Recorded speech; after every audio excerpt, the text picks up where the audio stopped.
ایمان جو کی دولت اللہ تعالیٰ نے دی ہے، یہ اللہ کے گھر میں ہم لوگ بیٹھے ہیں، اس نورانی ماحول میں بیٹھے ہیں، یہ اس سے بڑی بھی کوئی بات ہو سکتی بنا؟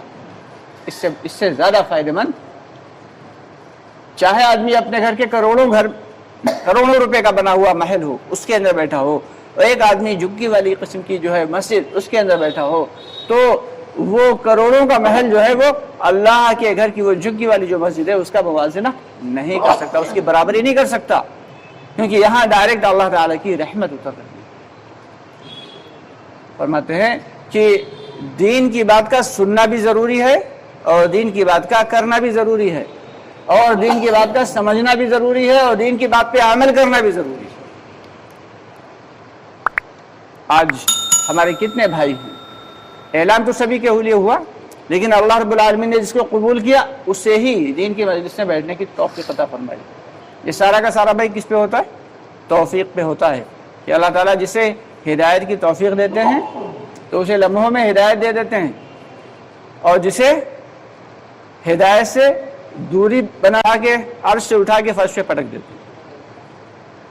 یہ جو دعوت کی محنت ہے، یہ اس لیے نہیں ہے کہ لوگوں کو حاجی نمازی بنایا جائے، بلکہ فرماتے ہیں مولانا ریاض رحمۃ اللہ فرمایا کرتے تھے کہ لوگ اسے تبلیغی جماعت کہتے ہیں، ہمارا تو دل چاہتا ہے اس کا نام ہم تحریک ایمان رکھتے، کہ ایمان کو بنانے کی تحریک۔ یہ ایمان کو بنانے کی مجلسیں ہیں، ایمان کو بنانے کے لیے اللہ کے راستے میں نکالا جاتا ہے، کیونکہ ایمان کو بنانے کا اگر کوئی طریقہ کار ہے تو وہ صرف اور صرف یہ ہے کہ اپنی جان اور مال اور وقت لگا کے اللہ کے راستے میں نکلا جائے۔ اور ایمان کا جو ہے سب سے زیادہ فائدہ اسی میں ہوتا ہے، ایمان کی مجلسوں میں بیٹھنا، ایمان کی باتوں کو سننا، ایمان کی باتوں کو بولنا، ساتھ ہی ساتھ اللہ کی مخلوقات میں غور و فکر کرنا،